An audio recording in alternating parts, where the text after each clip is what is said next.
కథాభారతి శ్రోతలకు సుస్వాగతం.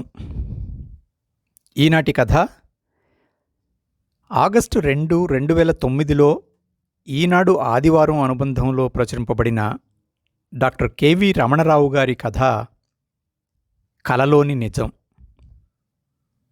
కథ చివరిలో రచయిత పరిచయాన్ని చేస్తాను, తప్పక విందురు. ఇక కథలోకి వెళ్తే, ఆమె మీ అమ్మలాగా లేదు? దూరంగా బెంచి మీద కూర్చున్న పెద్దావిడిని భర్తకి చూపిస్తూ అడిగింది జనని.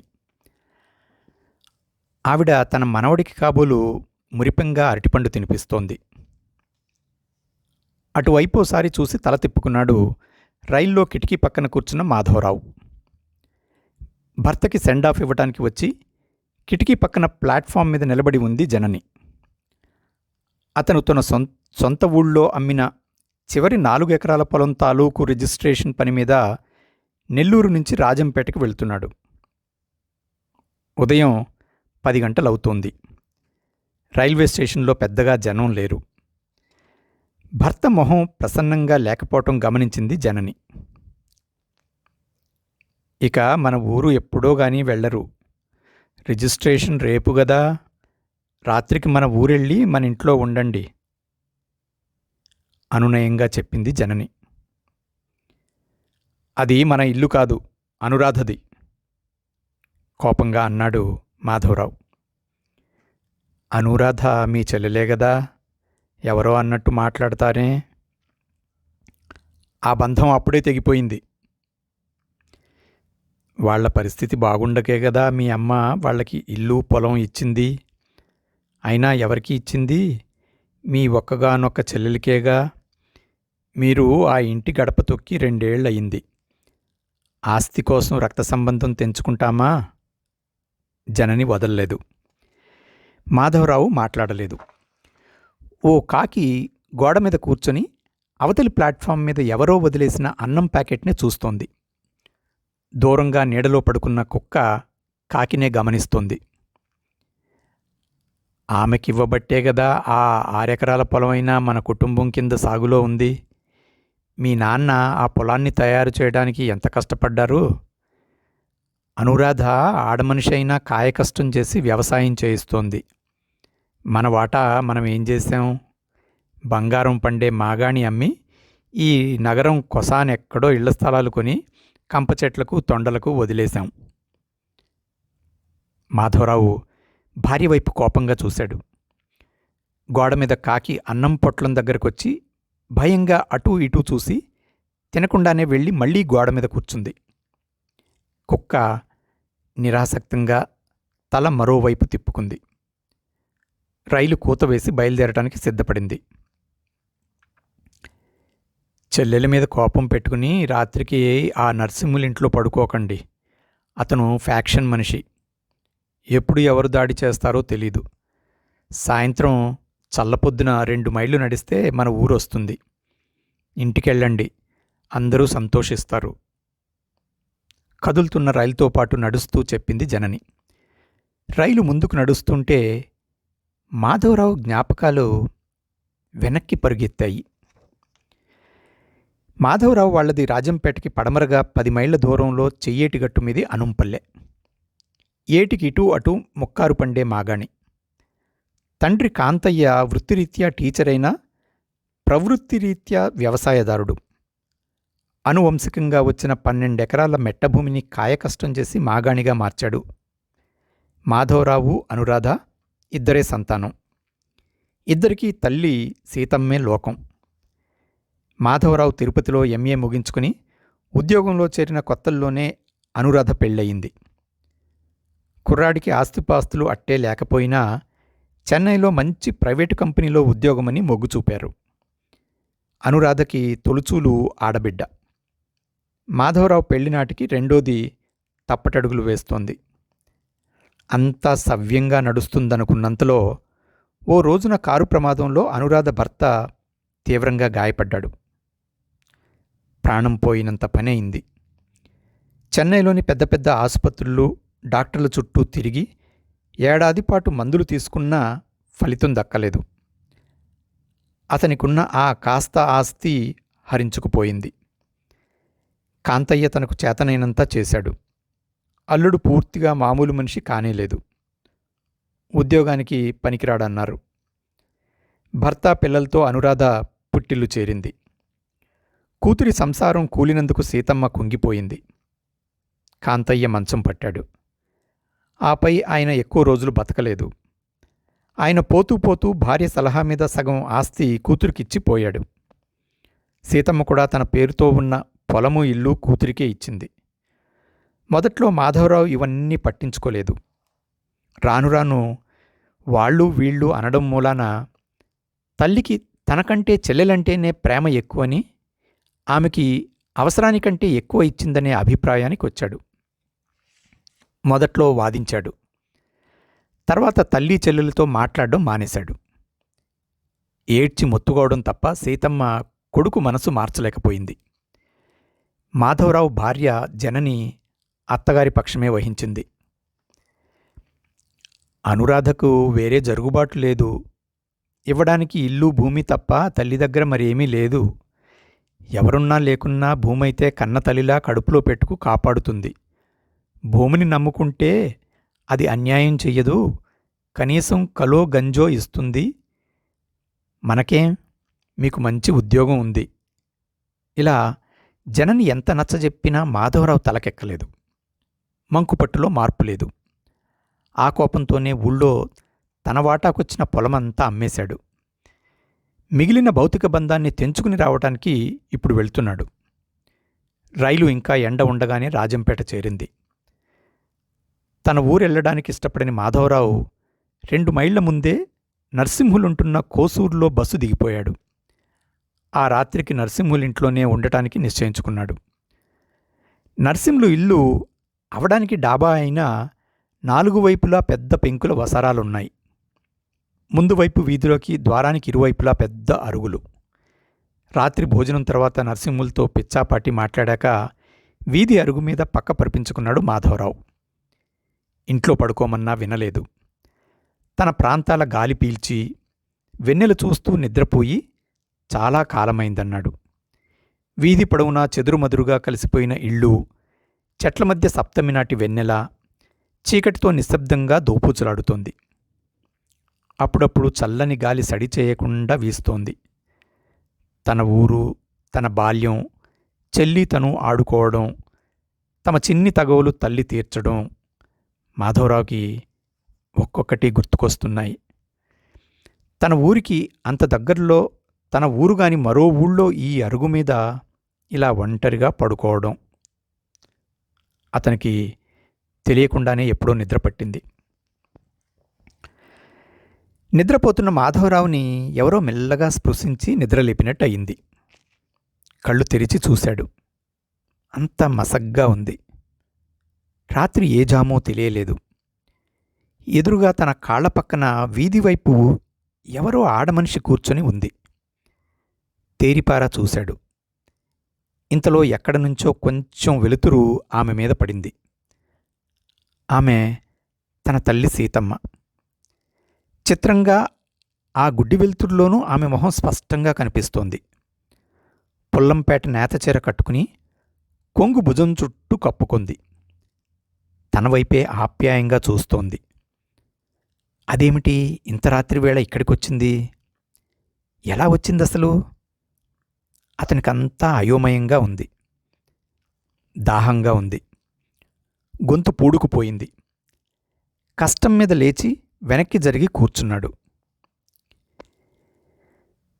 ఏమిటిట్లా వచ్చావు ఇంత రాత్రప్పుడు? ఎలాగో గొంతు పగిల్చుకున్నాడు. నీకోసమే. ఇంకా నా మీద కోపం పోలేదురా నాయనా. ఆమె గొంతులో ఏదో శీతల మార్ధవం గడ్డకట్టిన బాధ. ఎందుకొచ్చావు? నీకు నేనంటే ఇష్టం లేదు, చెల్లెలంటేనే ఇష్టం. నా ప్రాణాలన్నీ నువ్వేరా. తల్లికి బిడ్డల్లో తేడా ఉంటుందా నాయనా? ఆమె కంఠంలో వేదన. కళ్ళు ధారగా వర్షిస్తున్నాయి. ఆమె ఇంకా ఏదేదో మాట్లాడుతోంది, సగం స్వగతంలా. ఆమె ముందుకు వంగి తన చెయ్యి పట్టుకుంది. ఆమె చెయ్యి చల్లగా ఉంది. ఆ చల్లదనం అతని ఒళ్ళంతా ప్రవహించింది. అతనికి తన శరీరం లోపల ఉన్నదంతా కరిగిపోయి శూన్యమేర్పడినట్టు, ఒళ్ళు తేలికైనట్టు అనిపించింది. ఇంత చిక్కిపోయినావేంరా?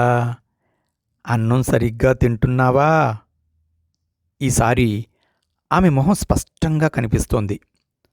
ఆమె తడికళ్లలో ఉన్న ప్రేమను చూసి అతను నిశ్చేష్టుడయ్యాడు. ఇంటికి రాకుండా ఇక్కడ పడుకున్నావేం బాబూ? ఈ నరసింహులున్నాడే, వీడికి ముఠాకక్షలున్నాయి. వాడనుకుని నిన్నేమైనా చేస్తారేమోనని ప్రాణాలొగ్గబెట్టుకుని వచ్చినాను నాయనా. ఇంటికి రాకపోతే పోతివి, వెళ్ళి లోపల పడుకో. ఈ వేళప్పుడు ఇక్కడొద్దు, నీకు చెప్పిపోదామని వచ్చినాను నాయనా. ఆందోళనగా, ఆర్తిగా చెప్పిందామె. అప్పుడప్పుడు భయంతో అటూ ఇటూ చూస్తోంది. మాధవరావు మగతలో ఉన్నవాడిలాగా తల ఊపాడు. వస్తానురా, చాలా దూరం పోవాలి. కోడలు పిల్లలు జాగ్రత్త నాయనా, వెళ్ళి లోపల పడుకో అంటూ ఆమె లేచి అరుగు దిగి పడమర దిక్కుగా నడుస్తూ వెళ్ళిపోయింది. తల్లిని ఆగమని మాధవరావు గట్టిగా అరుస్తున్నాడు. కాని గొంతులోంచి మాట బయటికి రావడం లేదు. లేచి తల్లి దగ్గరికి పరుగెత్తాలని ప్రయత్నిస్తున్నాడు. కానీ చేతులు కాళ్ళు కదలటం లేదు. కళ్ళల్లో నీళ్లు కారిపోతున్నాయి. బలంగా చేతుల్ని కాళ్ళని విదిల్చాడు.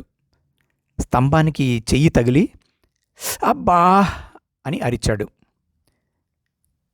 నిద్రలో విసరగా చెయ్యి స్తంభానికి గట్టిగా తగలడంతో మాధవరావుకి మెలకువ వచ్చింది. ఒళ్ళంతా సన్నగా కంపిస్తోంది. చెమటలు పట్టాయి. కాసేపు ఏమీ అర్థం కాలేదు. చెయ్యి నొప్పి తెలుస్తోంది. వీధిలో అంతా నిశ్శబ్దంగా ఉంది. వెన్నెల పలచబడింది. లేచి కూర్చున్నాడు. తల విదిలించాడు.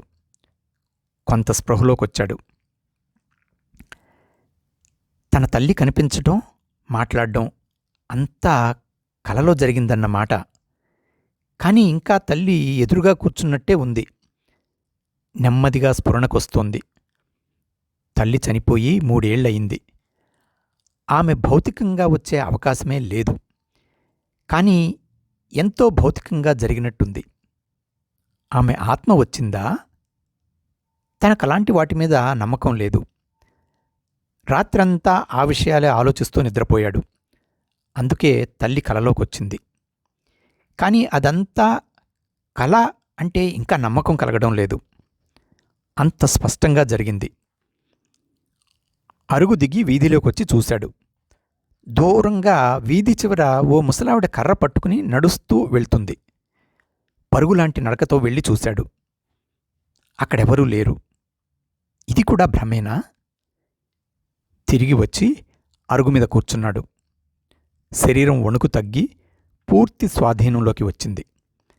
అతనిలో ఇన్నాళ్ళు గడ్డకట్టి ఉన్న చెడు భావనలు కలలోని తల్లి స్పర్శతో కరిగి ప్రక్షాళన అయినట్టనిపించింది. తర్కానికి లొంగని మూర్ఖత్వం కలలో జారిన కన్నీటిలో కరిగింది. ముళ్ళును ముళ్ళుతోనే తీసినట్టు. వృద్ధురాలవుతున్న తల్లిని తన దగ్గరుంచుకోవాల్సొస్తుందని ఇన్నేళ్లు తనే ఈ మూర్ఖత్వాన్ని పెంచి పోషించాడా? లోకం దృష్టిలో కోడళ్ల కంటే కొడుకులు మంచివాళ్లుగా చలామణి అవుతున్నారు. కొన్ని నిజాలు ఎప్పుడూ గాని బయటపడవు. తల్లిని ఎంత బాధ పెట్టాడు? దీనికి నిష్కృతి ఉంటుందా? మాధవరావు పక్కనే ఉన్న మరచెంబులోని నీళ్లు తాగాడు. నెమ్మదించిన శరీరాన్ని మళ్లీ పక్క మీదకు చేర్చాడు. అంతలో అతని కలలో తన తల్లి చెప్పిన చివరి మాటలు గుర్తొచ్చాయి. భయంతో కాకపోయినా తల్లి మాటకి కట్టుబడి పక్క చుట్టుకుని వెళ్ళి లోపల పడుకునే ఉద్దేశంతో వీధి తలుపు తట్టాడు. ఉదయాన్నే లేచి మొహం కడుక్కుని హాల్లో కూర్చున్న మాధవరావుకి నర్సింహులు కాఫీ తెచ్చిస్తూ, మనం రాజంపేటకు 10 గంటలకు బయలుదేరితే చాలు. 1 గంటకు రిజిస్ట్రార్ ఆఫీసులో పని అయిపోతుంది. నువ్వు 2 గంటల బండికి వెళ్ళిపోవచ్చు అన్నాడు. నర్సింహులు, నువ్వేమనుకోకుండా ఉంటే ఒక మాట. నేను ఈ మిగిలిన 4 ఎకరాల భూమిని అమ్మే ఉద్దేశం మానుకున్నాను. నీ దగ్గర తీసుకున్న డబ్బంతా వాపసు ఇచ్చేస్తాను. నువ్వు కాదనకు అన్నాడు మాధవరావు నెమ్మదిగా. నరసింహులు ఆశ్చర్యపోయి, సరే, నీ ఇష్టం, నీ మాట కాదనలేను. తల్లిలాంటి భూమిని పోగొట్టుకోవాలంటే ఎవరికైనా బాధే. అయినా మాధవ, నువ్వు టౌన్లో సెటిల్ అయిపోయినావు. రాధమ్మతో మాటలు లేవు. మీ ఊరికొచ్చేదే మానుకున్నావు. సేద్యం చెయ్యలేకే గదా అమ్మినావు. మరి ఇప్పుడు మిగిల్చుకొని ఏం చేస్తావు అన్నాడు. మా చెల్లెలికి కౌలుకిస్తాను. కౌలు డబ్బు దాని పిల్లల పేరుతోనే బ్యాంకులో వేయమంటాను. నివ్వెరపోయిన నరసింహుల్ని చూసి చిన్నగా నవ్వి మళ్ళీ అన్నాడు మాధవరావు, ఇంకో మాట, నువ్వు మరో 10,000 చేబదులుగా ఇవ్వు. ఇద్దరం రాజంపేట పోయి మా చెల్లెలికి, బావకు, పిల్లలకు మంచి బట్టలు తీసుకుని మా ఊరెళ్దాం.